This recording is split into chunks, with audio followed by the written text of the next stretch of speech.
If you are over the age of 40 and you know how important exercise is to slow down the effects of aging, then today's show is dedicated to you. Our guest today is going to help us understand how to achieve optimal fitness and get in the best shape of your life over the age of 40. Welcome to C60 Health Connections, where we meet with experts who can help you elevate performance in all aspects of your life. Robbie Stahl is with us today. In his early 20s, Robbie created the #1 strength and muscle gain system for Bally's Fitness, a national gym with more than 700 trainers and 250,000 members. Now in his 40s, after 20 years of research, development, and clinical studies, he has developed a breakthrough in the world of exercise. With a team of physiology and biomechanic professors, Robbie has worked with over 1 million test subjects to find the most effective way to heal and bulletproof your body through the power of exercise.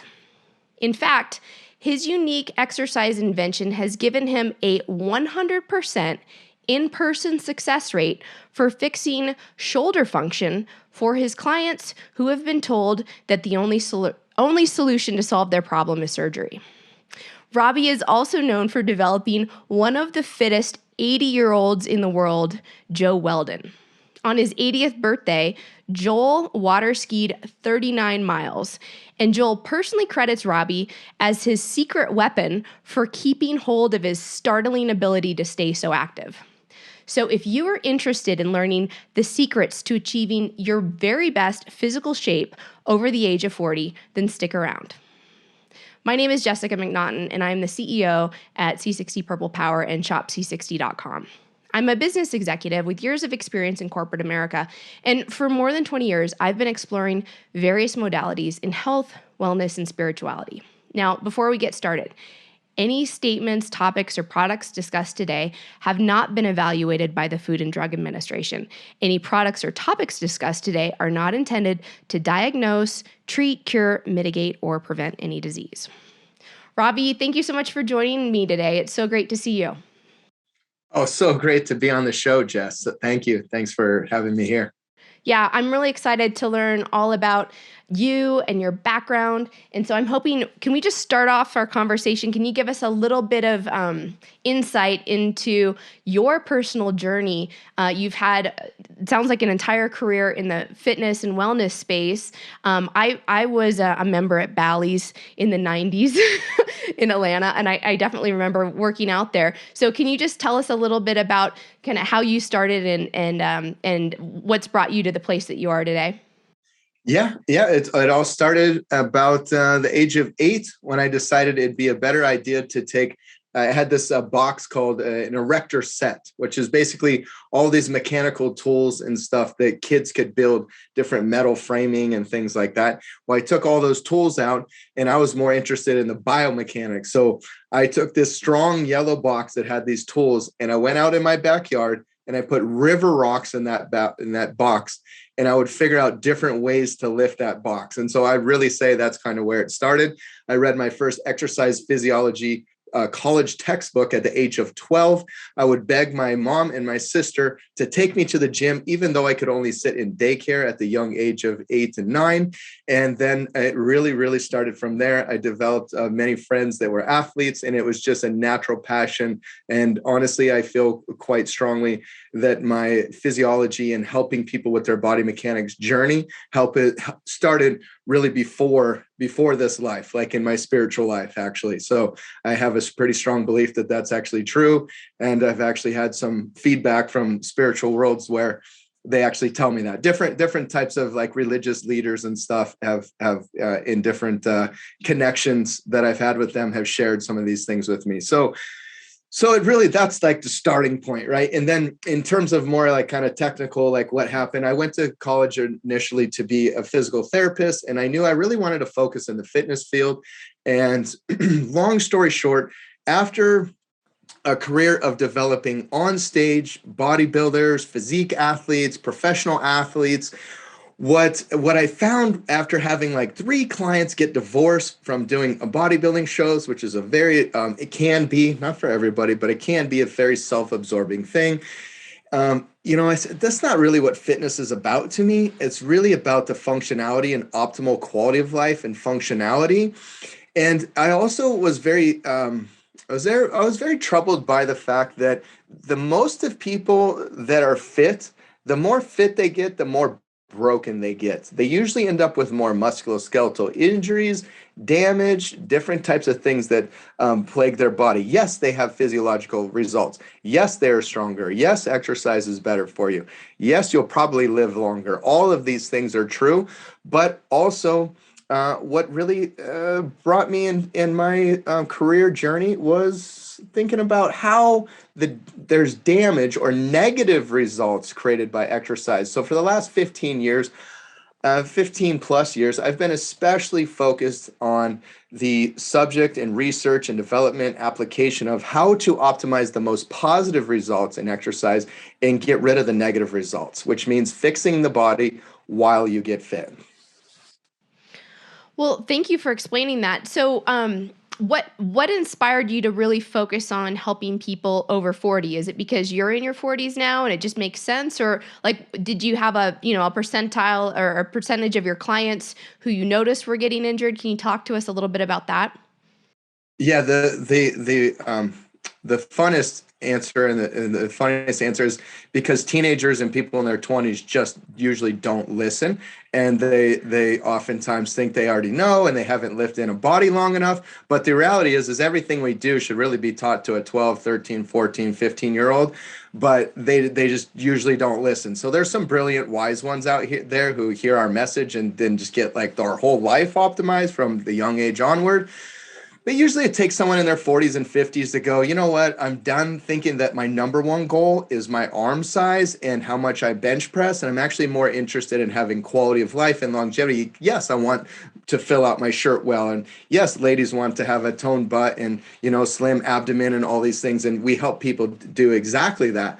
But it really kind of changes. It's because of the psychology of the way the human changes as they reach 40 and 50. That's really the biggest factor. Also, the other big factor is once you have accrued injuries, so you've accumulated injuries. In other words, you broke your foot in high school and then you sprained your knee here and then you fell off that roof or off the bicycle and all these different things, your ski accident or whatever it might be for you. Then what happens is those areas of the body, they typically start to shut down. They change their mechanical function. And when you start to accumulate those things, you've lived enough life that you start to accumulate that. You've also started to accumulate mechanical change because of the way you sit, you stand, poor posture, sleeping posture. Many different things affect the mechanics of the body in a negative way. And then when you go to exercise and get fit, you feel all these mechanical dysfunctions. And from that becomes the hurdle. So now you have, if a person's really inspired to exercise, they oftentimes run up against these roadblocks. And if they're not inspired to exercise and they run up against these roadblocks, they're definitely not going to take action. So, and one of the true facts is that 87% of people who exercise get injured exercising.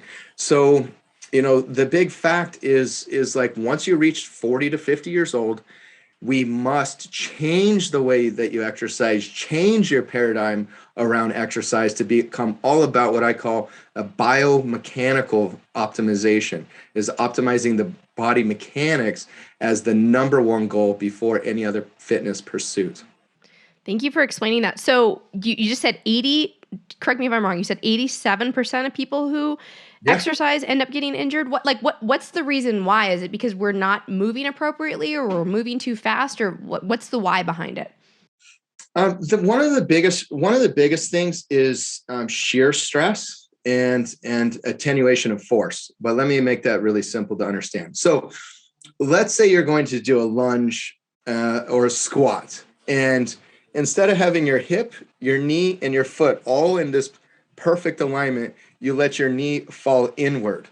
Well, what is happening when you're trying to apply force and come up out of a lunge or out of a squat is the glute is contracting, the quads and the hamstrings, and all these tissues are trying to apply force Well, what's happening is a lot of that force is leaving through the knee because of the inward angle. And so a lot of that force is exiting at the joint, causing additional stress there, and also not being fully applied and executing to the ground. So what you have is excessive joint stress and loss of performance from applying to the ground. So that's one simple example, but these things happen all throughout the body. It can be spinal misalignments, foot misalignment. It can be anywhere really in your body. And the other thing, that really happens is having, like, once you start to change your environment from optimal, like a lot of sitting, a lot of poor exercise form and mechanics, and even the wrong sleeping position can change the tissue lengths and functionality.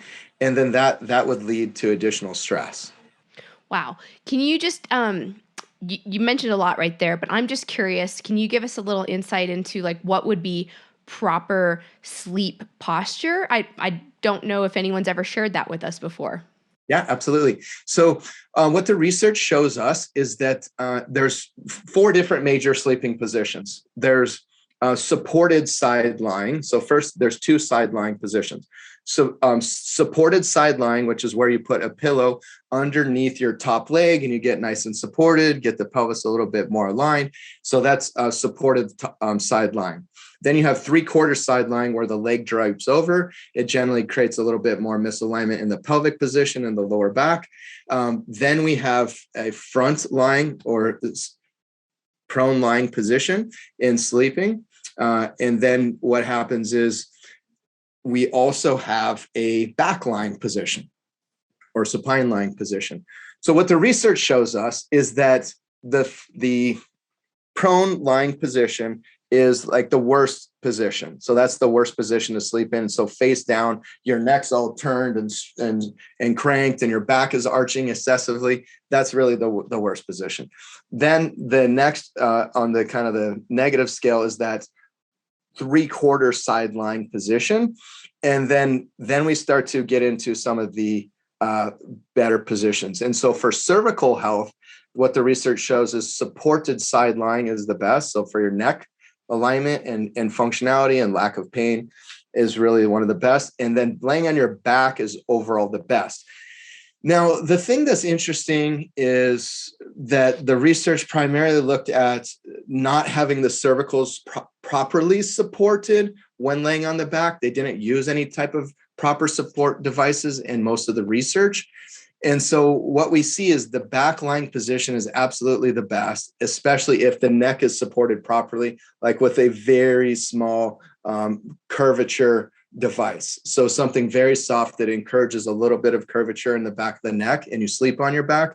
That is the best lying position. And why? Like, what's really happening here is when you lie on your side, one side of your lower back is longer than the other, and you have your pelvis kind of hiked up more on one side. So you're changing the alignment of the tissues on one side of your body versus the other. And then when you stay like that for hours, 2 things happen. The tissues actually adapt to be longer on one side and shorter on the other. And the nervous system recognizes the connection point of having longer functionality on one side and shorter. So then when you go to be more physically active, it'll encourage that same type of pattern, which then leads back to what we talked about with the lunge, which is that shear stress. So now because the body has misalignment, now you're going to carry this misalignments into other shear stress positions. That's fascinating. So it sounds like laying on your back is the best, and then you said that the supported sideline is the next best if you can do that. Yes. Yeah. Okay. Yeah. Do you have any advice on pillows?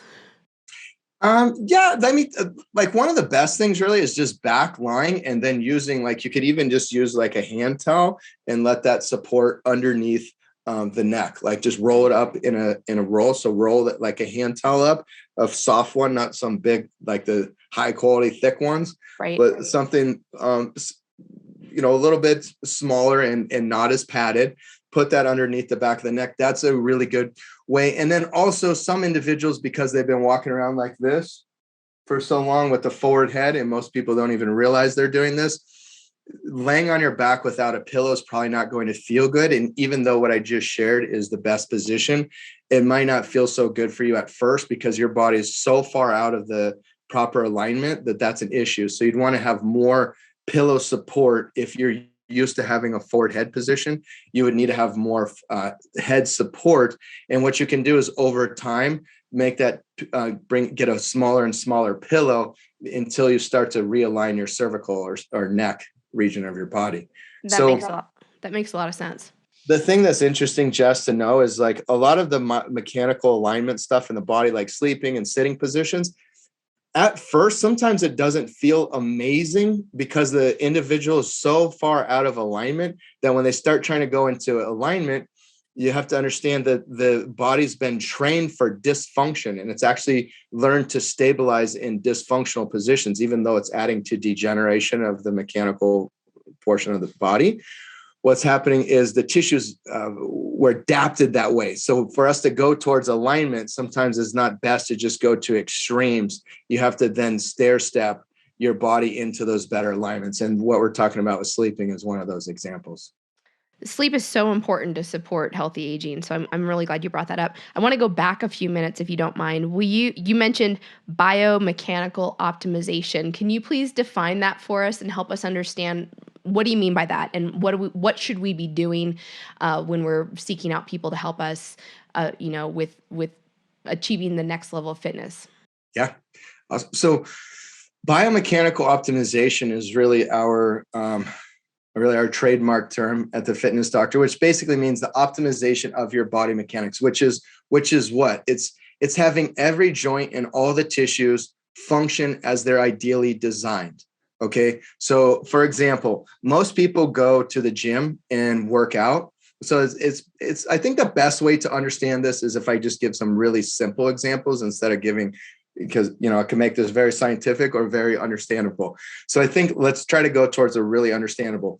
Most people go to the gym and they look at the equipment and they say, okay, I'm going to row or I'm going to lift this weight. And I have these goals. And usually the goals are body composition or performance. In other words, I want to look this way. I'm not happy with this part, with my butt's too saggy, my belly's too big, this or that. Or my doctors told me to do this. I'm not where I want to be, or I want to, or you're not really that individual. Maybe you're fairly fit, but you want to lift more, do more, have more endurance. And everybody's after this more thing. Well, typically creates body dysfunction and biomechanical dysfunction. And the reason why is although all of these efforts are great on the physiology side, in other words, the metabolic side, the heart health side, the tissue strengthening, all those things happen. But what happens also is there's negative results in exercise. You have both positive and negative, but most people don't really think about the negative results in exercise unless they have to, right? They actually have pain and stiffness and additional issues. So when you go to the gym, most people focus on moving the equipment. They're focused on the exercise. If they're supposed to curl, they just think about curling. If they're supposed to press, they just think about pressing. Well, here that's not biomechanical. That's equipment optimization. And so biomechanical optimization is really where do you meet? What is your paradigm for your exercise? In other words, if you're going to do a press, like if I'm going to do a chest press, what I'm going to think about, like if I'm going to do bench press, let's use an exercise that lots of guys around the 40s, if they're working out, would do. You're going to think about getting your pelvis in a neutral position. You're going to think about contracting the glutes. You're going to think about that the force can be applied also from the feet, transferring up through the body. You're going to think about proximal body alignment, which is having the center portion of your body all aligned, having intra-abdominal pressure, which means contracting your lower abdomen, your obliques, keeping your rib cage in line with your pelvis, extending your upper back, keeping your chin at a comfortably tucked position, having your scapula in a retracted and depressed position, maintaining that throughout your chest press motion. What's the difference between that and just doing the bench press? One is focused on letting your body function in such a way that the prime movers or the tissues that will make the motion happen, they have to work. but all the stabilizers and all the body alignment tissues that get involved with keeping your spine and all of your joints healthy and optimally functional, what happens is they may or may not turn on, or some parts of them turn on and some parts don't. So what happens is your prime movers get stronger, and the tissues that are supposed to support your body end up getting weaker because they're not being optimally developed. So that's the reason why the more fit people get, oftentimes the more broken they get, because they're not focused on the ideal muscle activation and body mechanics. They're focused on the performance, the lift, the capability of the thing. But what they should really be thinking about is, I don't care how much weight I lift, I don't care how much I do. My whole goal is the body mechanics functionality, to have all the tissues working in the right way. Because here's the thing that happens is, when you exercise, the tissues that are worked and the amount of tissues that work is dependent upon the neural drive. In other words, depending on the load or how mentally excited you are to do the activity, or how many reps going to high fatigue, depends on how much tissues are turned on. Okay. So usually in the fitness and strength and performance world, the goal is increase strength. By why? Because when you increase strength, you're actually able to turn on more of the muscle fibers. So here's an interesting question. When you lift a 5 pound, which I've already started to give you part of the answer, but when you lift a 5 pound dumbbell, let's say in a curl, what's the difference between curling a 5 pound dumbbell versus a 30 pound dumbbell? You see your whole bicep ball up, right? Your whole bicep balls up. So, you're doing the exercise, you see your whole bicep ball. So, the whole bicep's balling up. I think the whole thing's working. No, it's not. Only portion of the muscle that needs to activate to lift the 5 pounds is going to activate. And the rest of the fibers don't turn on. So what most people do is they realize you get more results from pushing your body more. So they want to try to push for more load, more strength, more fatigue. But the secret is if you really focus on the body mechanics and you're trying to do all the things as I explained in the bench press, you get so much more neural drive. Your neurological system is turning on so many more tissues because you're so focused on having all the perfect proper tissue activation that you get more tissues involved and more tissues turned on during your workouts. So that's the way you get absolutely amazing results, and you have anti-aging. Because believe me when I tell you, almost nobody, there's some genetic freaks out there, but almost nobody's going to go through their life and just push themselves with workouts and always go after this body composition and performance thing and have a good result. You're going to have breakdown and joint issues, and eventually those issues are going to be the thing that keeps you from actually maintaining the kind of fitness that you once had. So that is really the explanation all around biomechanical optimization. And if I put it in 1 or 2 sentences, it would be the ideal alignment and strength of the body to do everything you want to do in life and not feel any negative body mechanics functionality. In other words, no pain, no stiffness, no body breakdown whatsoever. That's really what.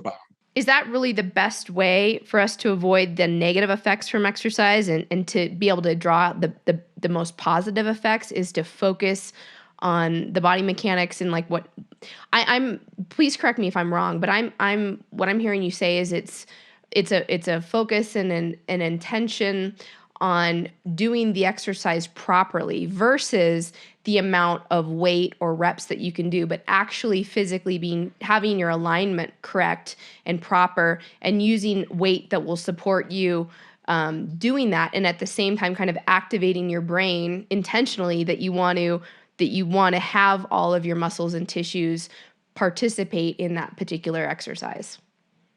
Yeah, basically, exactly that, and that's a major component of it, is that mechanical component that you just spoke to. Exactly. That's a large part of it. But where it goes wrong is when people hear my message and then they go, "Oh, yes, form is really important," and then think that the message is form, because the message is partly form, but it's only part of it. So the way where we miss form is you can actually be in basically the right body positioning, but still not have the right tissue activation. How So do we get muscle that? activation.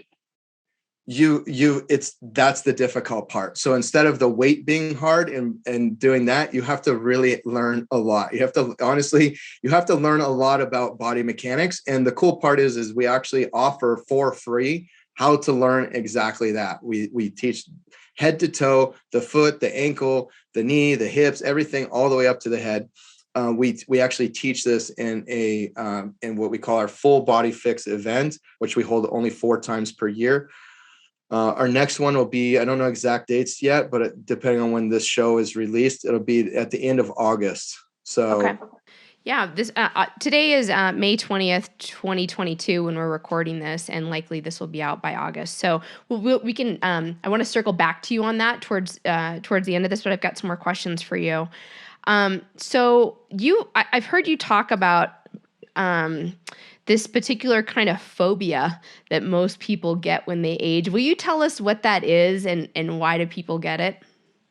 yeah, I think we should also, I just want to make sure, Jess, because I think your audience members will also want to know about, like, okay, there's the mechanical principle and it's not just form. So what else is it? Right. So Right. we could go into your next question if you want, or I just want to make sure, because I know that's going to be questioned in people's mind, because what else is there other than form? Right. Tell me. So the other thing is your tissue alignment. In other words, just because you know how to do the right form doesn't mean your hamstring is going to let you do that. So when you do a deadlift, just because you know how to try to keep your proper body alignment doesn't mean your hamstring is going to function with your back, is going to function with your hip range of motion properly. So the next thing to know is how much joint range of motion should you have for each area of your body. So you need to have a certain amount of rotation in your shoulder for external rotation, for internal, for hip, internal, external rotation. There's all these different body functionalities that you really have to know, because if you have a tissue restriction, and even though you're trying to keep proper form, those tissues are too restricted to allow that to happen. So like what we do is we actually measure all of the most important mobility ranges of motion in the body. So we know to the actual degree where you have optimization and where you have deficiencies. And then we go, instead of like where people are just kind of like, for example, doing yoga. Like I love yoga, but primarily because of the mental, physical connection and even the spiritual component and relaxing, going through that relaxation part of the nervous system, which we call the parasympathetic nervous system. That's all great about yoga. But in terms of mechanical aspect of yoga, for example, there's a lot to be desired, because an individual doing yoga or doing stretching might be not stretching the tissues that are most restricted. And therefore, and it happens all the time, people end up with injuries even from yoga, which should be like, you'd think like, yeah, that's going to help you get away from injuries. And it's because of a reinforcing where you already have mobility and not targeting where you have deficiencies in mobility. And then the last area to really have the optimal, all positive and no negative effects from exercise is what I call the optimal physiological dosage, which means what is the right amount of intensity for you and your body and your physical adaptation to exercise. And everybody is a little bit different. So just like a medication, you don't go to the doctor and they just give you a medication and like, oh yeah, hey Jess, oh how you do? Yeah, they don't do any evaluation. Just like, yeah, this medication would be good for you because you want this type of result. No, they know your body, your health factors, your background, what other medications you're on, that there's going to be contraindications. So then that's what you should do in exercise, because remember, exercise, why does exercise work? Exercise is the number one thing to optimize your health naturally. It's the number one thing. It's really the number one thing, arguably, right? Because you can lay in a hospital bed and have a really good diet. But if you don't move, you're going to be so much less healthy than if you had a crap diet and you were very physically functional. Okay. Mm-hmm. So if you're very physically functional, you have a crap diet, you're going to be better off than laying in a hospital bed with a healthy diet. And so exercise is the number one thing, but why? It's because of exercise is a degenerative stimulus. It causes breakdown to your body. It causes damage to your body. So when you start understanding that exercise is actually damaging to your body, it changes the paradigm to not try to think always more is better or more intensity is better. That's the stimulus that is going to elicit a response. So once you start to approach exercise that it's damage to your body, you start thinking about it like, what is the right dosages that I need to take so that you can get the benefit, which is the regeneration. That's where the strength, that's where the more energy, that's where the body fat loss, all these results come from. Also is from recovering from that degenerative stimulus. So with that, everyone has a different optimal physiological dosage. Some people should be exercising up to 85, 90% of their effort level of intensity, sometimes for small bouts of exercise. Other people have no business doing that. In the fitness world, generally it tends to, high intensity interval training is the best. Like everybody, their mom, their sister, their brother, their dog, everybody should do high intensity interval training. And this is a horrible idea, primarily because of the mechanical things that we had already talked about. And that leads into like breakdown, and oftentimes their metabolic function, their body's not ready for that either. So having a body matched in mechanics of your training and intensity on the physiology side, that when you do that, you will function, you'll get all the results from exercise beyond the age of 100. That is the secret sauce. That's cool. That's really cool. Okay. So, can we still, is it realistic to think that we could still gain strength and muscle and lose fat like we did when we were younger? Or like, I'm just curious, what age does that all start to shift? Yeah. So it really starts, it actually really starts to shift after the age of 25 when testosterone and other anabolic hormones really begin to change, both in men and women, but especially for men. And that really leads to the age-related decline. It really starts at 25. But Okay. like everything else, you don't really know. It's not as big of an issue, but past 30 feels different than when you're 20. And past 40, roughly, right? 35 could be 37. It's not like something magical happens at 30 or 40, but for some of us it does. But around the age of 30, around the age of 40, each decade kind of has this accumulative effect. But actually what's happening is it started at the age of 25, and primarily because of the way that the body's programmed through genetic replication, and it's losing its functionality to do that, but also because of just the actual changes of hormones in the neuroendocrine function of the body. And that actually gets all tied back in with this whole mechanical thing. Like your mechanics downgrade because that has to do with your neurological function and your connection with your tissues. And because your tissues don't regenerate as well because of the hormones, that all signals back to the anabolic effect, which is what you're talking about in terms of muscle gain and fat loss.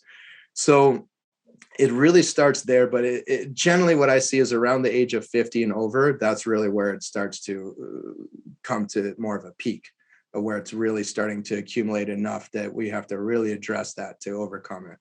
Okay.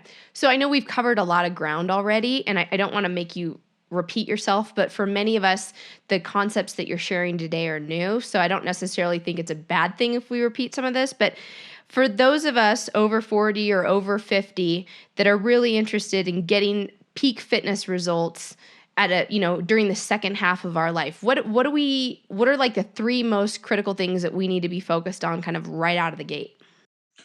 Number one is to be physically active. So the most important thing is like, yes, all the mechanics I'm talking about, and yes, it's definitely complex, but we have a simple solution for that. But be physically active. That's the number one thing. Can we break that down one more level?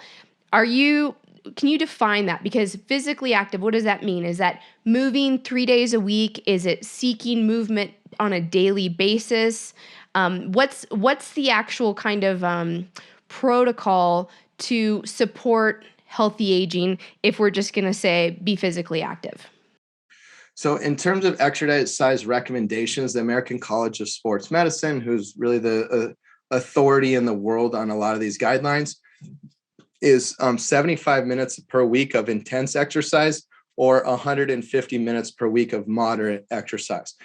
But what I have found is that having worked with thousands of individuals, that the best results actually come from having way more than that, but not necessarily on the intent side. So not on the intent side, you don't have to really push the envelope. But what we found from and what the body of evidence in exercise and health optimization shows is that individuals that are physically active on a daily basis, multiple times throughout the day, have a lot of different physical activities. They move around more. They're not just gym rats and go and get a 1 hour workout and sit the rest of the day. Individuals that are more active throughout the day generally have better health results. So, for example, an individual that's like moderately fit, they should have about 450-ish minutes per week of physical activity. Now, that could be cleaning the house. That could be washing the dog, washing the car. That could be walking to the store, depending on where you live, to get groceries. It's like physical activities, not necessarily exercise. And also light intensity exercise. That's where you'd get this like 450 number for a moderately fit individual per week, right? So that's in what my suggestion is to do it fun. Pick your funnest activities, number one. So first of all, if you don't connect with the activity, I can give you all the biomechanics and physiology stuff, and it doesn't matter. Who cares? Because the only thing that matters is if you can follow it, right? So number one, it needs to be fun. You need to have fun. You need to enjoy and celebrate. You need to celebrate that you have a body that can do the functions you're able to do. You need to feel great during the physical activity and after the activity. You need to celebrate yourself. You need to have self-worth. You need to feel great in that process. That is the secret. Because all the stuff and technical stuff doesn't matter unless you have that psychological component. So connecting with the physical activity, having a good time, enjoying that you have a well-functioning body, thanking God or your creator or the universe, whatever the ultimate being is that you connect with that in the process. And when we start there, then we can get into, okay, now let's get more results. But that is the foundation. And if you don't have that, then you don't have the right plan for longevity or vitality. Yeah, I love that. We kind of call that joyful daily movement, and I love it because it can include so many things, from dancing or gardening, or some people really love to power walk or bike or swim. But I love that you brought back the enjoyment and the celebration of actually having a body that moves and can do all these amazing things. I love that. So, Robbie, what are the other two kind of top recommendations outside of being physically active? So I just want to mention just one thing. So the reason why I go so deep on all the biomechanics is so that everything I just shared about having it be enjoyable, that can actually be enjoyable. So that when you show up to dance, or you show up to bike ride, or you show up to play with the kids or grandkids or whatever it might be that you're doing, you feel great. You feel like you're improving in the activities that are important to you. And regardless of age, they continue to improve. And the way to do that is that biomechanical optimization. So that's why I go deep on that, because of my passion and energy and love and care for other humans to be able to experience that. And so it's really that biomechanical optimization framework that then enables you to do whatever else it is that's most important to you. So the two other important, crucial items would be nutrition. So nutrition is extremely important. You have the major factors, right? You need to have good sleep. You need to breathe well. You need to drink the right amount of water, which we can get into. You need to have good nutrient density, and you need to exercise. So those are the optimal things. And part of exercise is also the kind of like we were just getting into. Another way we could talk about what we just talking about was physical meditation, right? So when you're enjoying physical activity, you get a mental and physical effect from that. So it's very difficult to say which one, the next two that are most important. It's kind of like the individual that's eating pretty good but doesn't drink enough water or doesn't sleep well. It's like whatever one you're missing of those five crucial elements, that's the one that's going to be most important for you. So when you hear this show, what I want you to do is say, are you sleeping well? Are you drinking enough water? Which means that your urine is clear towards light yellow. Doesn't always have to be clear, but towards light yellow. I'm here in Phoenix, Arizona. I mean, how do I compare that versus someone else that's different body weight, living in a different humid climate, tropical climate, you can't. So the whole 8 glasses of water, 10 glasses of water doesn't make any sense whatsoever. Your urine should be like near light yellow to clear. Okay. So if you pee and it's orange or brown and this type of thing at all, or even close to that, minus a multivitamin, which will change your urine color. When you see that, go, oh, I need to drink more water. And then you start drinking more water, right? Okay. So that's hydration. So ask yourself, sleep, how you doing? You feeling well rested? Are you super drowsy in the afternoon? How's your sleep quality? All those things are crucial. Next, hydration. Next, breathing properly, which primarily means that you're breathing in through the nose and out through the nose. So there's been a lot of research and science and developments on that recently. Nutrient density. I make nutrition brutally simple. It's so brutally simple. People are always looking for more complexity and like they're always looking for something else. So the nutrition is simple. Do the hydration thing I already talked about. Eat 4 servings of vegetable the size of your fist, 4 servings of fruit the size of your fist, and eat a gram of protein per lean body mass pound, which basically is about, depending on the individual, if you have high body fat, it's going to be about 70. It's going to be about 70% of your body weight in pounds. If you're moderately excess fat, it's going to be about 20% of your body weight in pounds. Or if you're lean, on the lean side, it's going to be about 10% of your body weight in pounds. So, those are really the crucial, important factors. And so I wouldn't give 2. I would say the 2 are, which 2 are you lacking? Because that is where you will gain the most progress, is the areas of deficiency. That's great. So really focus on the 2 that you don't feel the strongest in, those categories. Okay. So whether it's hydration, sleep, movement, breathing, nutrition, I like that you just broke down the really simple nutrition things too, in terms of focusing on daily servings of fruit and veggies and protein. That's really great. All right. Well, this has just been really fascinating. Tell us a little bit more now about your program, because I'm sure there's going to be some folks out there who are interested in exploring this with you, and maybe they feel inspired by Joe Weldon's story and they'd like to be water skiing on their 80th birthday, or doing something else that they really love on their 80th birthday. So how can people get in touch with you, Robbie? How can they learn more about your program? Tell us all the ways, and we'll post them here. We'll pop them up, and we'll also put it in the show notes. So the best thing to do is go to bodyfix.fit. Bodyfix.fit, spelled exactly like it sounds, BODYFIX.FIT, bodyfix.fit. And there we have a page in which you can sign up for our next full body fix. And so a full body fix is a 5-session, about 8 days. Over about 8 days, we do 5 sessions, and all this biomechanical stuff that you've learned about in today's show that you find super interesting, but you're like, how exactly do I apply that?